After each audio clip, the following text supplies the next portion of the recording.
Oh, there, RC. This is a post-turn overview. We've just completed the third turn, July 37. So we're going to move this chart here over to January 38. We'll be starting that turn. I don't know when General Hand Grenade's going to do his German turn, but we're prepared for it at any time, so no rush.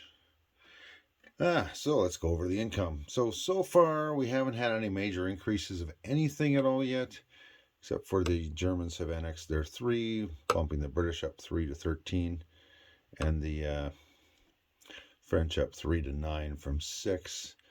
Everybody else is still at their starting incomes, so nothing else has changed. There's been no major powers get involved in any wars or anything like that yet, so we're still sitting at the same spot we were before. Now let's take a peek at our tech chart here. And I'm just going to spread these. We're going to drag some around. All right, so I got the British and the French on top of each other in wartime economy stage 2, along with the Russians and the Germans. Japanese have just started it. Let's see, improved construction. We got Russia, Japan, and Italy all tied at 1. Improved factories, Germany at stage 1, Russia at stage 2. Long-range aircraft, we got Russia and the Americans at stage 1, the British at stage 2. Heavy bombers, we've got Germany and the Americans tied at 2 there. Advanced mechs, we got Germany at 1. And advanced artillery, Germany at 2. And advanced artillery, we've got Russia at 1, stage 1. That's it for tech. It hasn't been that amazing. A lot of us have been failing to get any hits with our tech rolls. Seems like Russia and Germany are doing the best at it, but other than that, it's pretty tame. Anyway, I'm going to take you on a flyover because I want to get to the other side of the table, and we're just going to hop over. There we go. That's my base income. We don't need that on the table. All right, so let's just start here with the this side of the map, and we'll work our way around. So what we've got going on here, let's zoom into the Americans up here. So they haven't really done anything on the land yet. Everything's the same as set up. Same with their navies. They're not allowed to move their navies until they reach an income of 35, and they're currently at 6. So they got a ways to go, but there's a few things we can do that'll make them increase their income faster. So we'll see what happens there. Just going to zoom you out a little bit so you can get a better perspective. The Australian transports picked up these 2 Canadians from British Columbia. So they're probably heading somewhere in Asia, and I can't remember the exact locations, but they get an extra $1 if it's somewhere. So we'll figure out where they land and deal with it appropriately.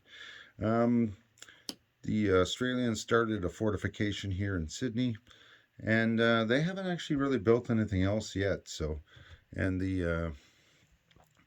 I got an FEC destroyer, a British sub, an Australian destroyer, and an Australian light cruiser that are hanging out here on the far side of Australia, in the midst of what do you call it? One of those seaports, the major ports that give you a bonus move. What we got going here, Japan hasn't really built much except for a few Marines. But I have completed 3 major factories now, so I have the capacity to build 15 units in the homeland and get 3 tech rolls a turn. Wanted to get those tech rolls started as soon as possible. It's a priority. And the ability to build 10 units that can get picked up on that side and 10 units that can get picked up on that side is, ores, I should say, is a requirement, I think, for Japan to stay alive in the long run. It may need to blow 30 to 45 bucks at home, and you got 10 infantry, 15 infantry, sorry. You never know. So we've got an establishment of a bunch of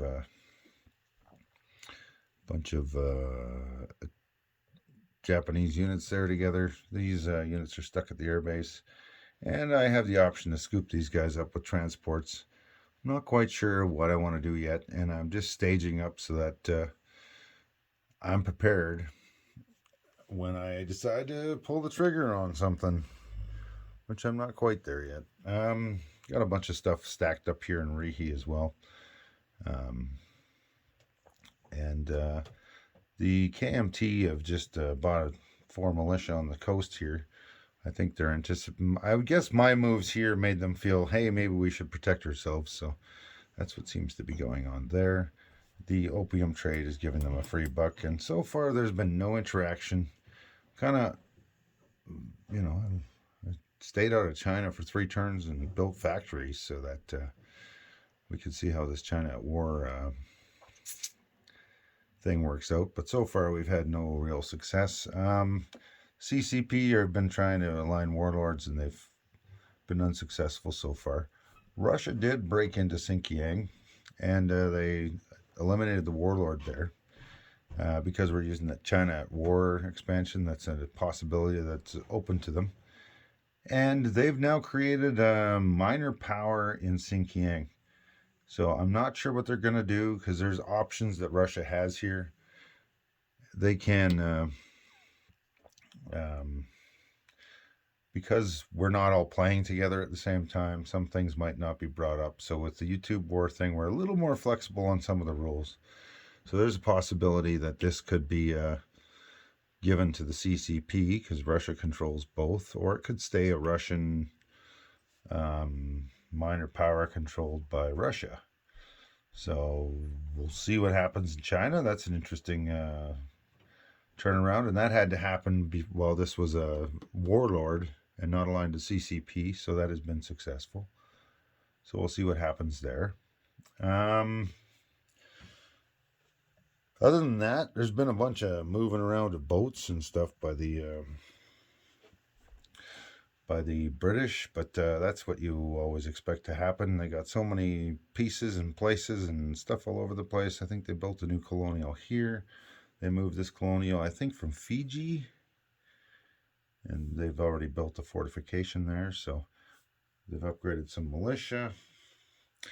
And then over here for the Indian Ocean, there's not much other navy. This is it, really. That one transport by Calcutta. These 2 subs here, along with what's on the Australian side there, and then this one transport. And we got a couple German subs here in Southern Africa, and a British destroyer. Italy's still kind of hanging out down here in Abyssinia area. Not sure what their plans are. We'll see. Turkey. The Allies still haven't even done a single roll on Turkey, so I think they decided not to take it, or not to try. Russia's tried 3 times, and they've managed to be successful once. Germany's tried twice, no success. Italy's tried 3 times, 2 successes actually.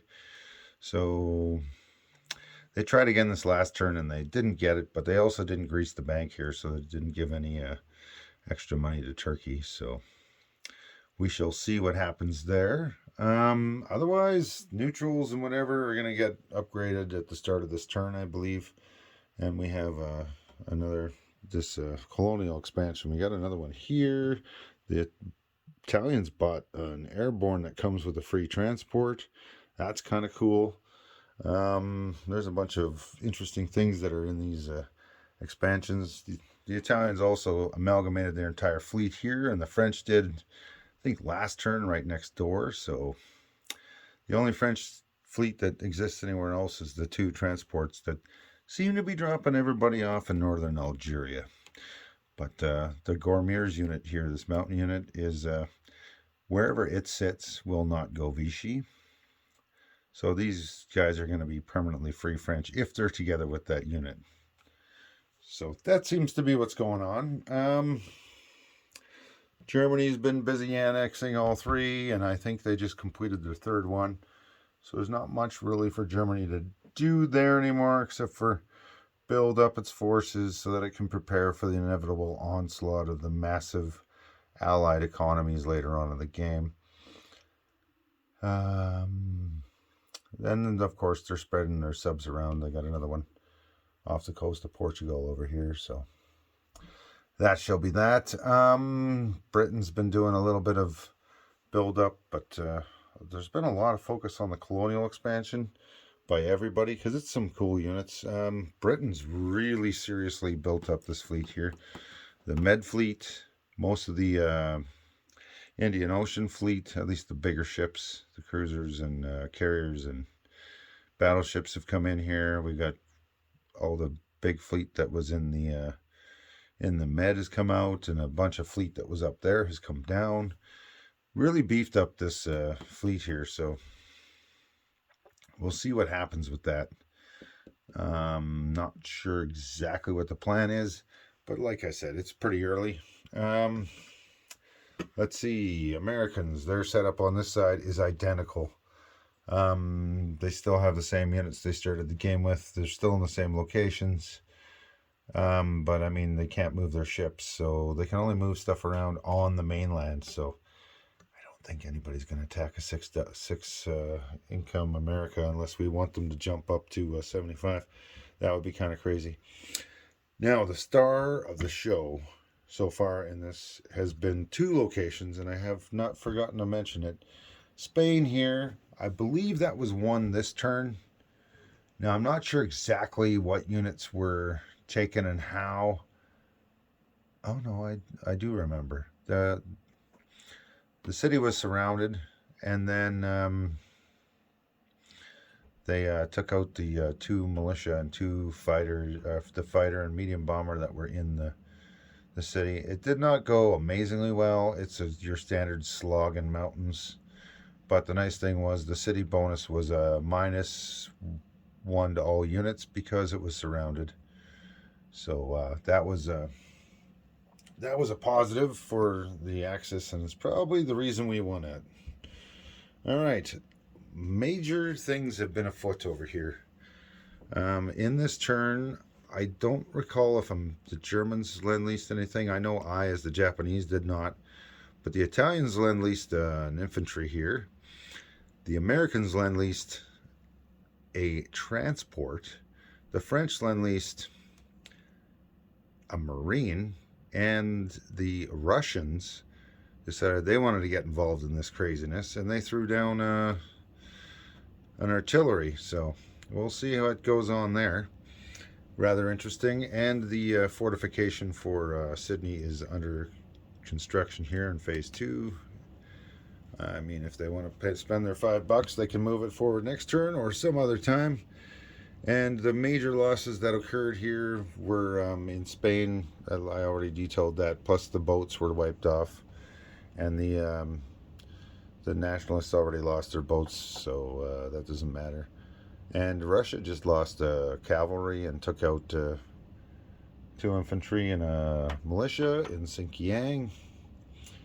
And I believe the nationalists lost a plane, an artillery, and a dude taking out that stuff in Spain there. So there's my little pile of casualties over there if anybody really cares. Just something I do so I can keep track of what's going on. So that's turn 3 we've completed. So that would be July 1937. So our next turn coming up is January 1938. So that's turn 4. And we got quite a few going on. And we are playing with the variable ending. So we could have a lot of turns, or we could end short. And the only reason I like that is because some of our points are a little gamey, where you can suddenly just drop off a whole bunch of boats on this turn and plan for it from the start of the game. And excuse me, not a big fan of that kind of stuff, which is why the variable ending kind of breaks that up. All right, so that's it. Everybody's basically at the same incomes. A few factions have saved some money. I think the Canadians have been saving all their money since the start of the game here, which is a little suspicious. I'm not sure what their plan is. Maybe they want to lend lease something or something. Yeah, but pretty much everybody's been they're frugal and building infrastructure and getting ready to go. This 36 game can be like that in the start, and then all of a sudden when you snap your fingers, it's like, okay, there's combat everywhere for a turn, and then it kind of settles down and you got your standard, maneuvers. All right, RC, I'm done. July 37 is also done, and I'll see you next turn with the Germans on January 1938. Have fun.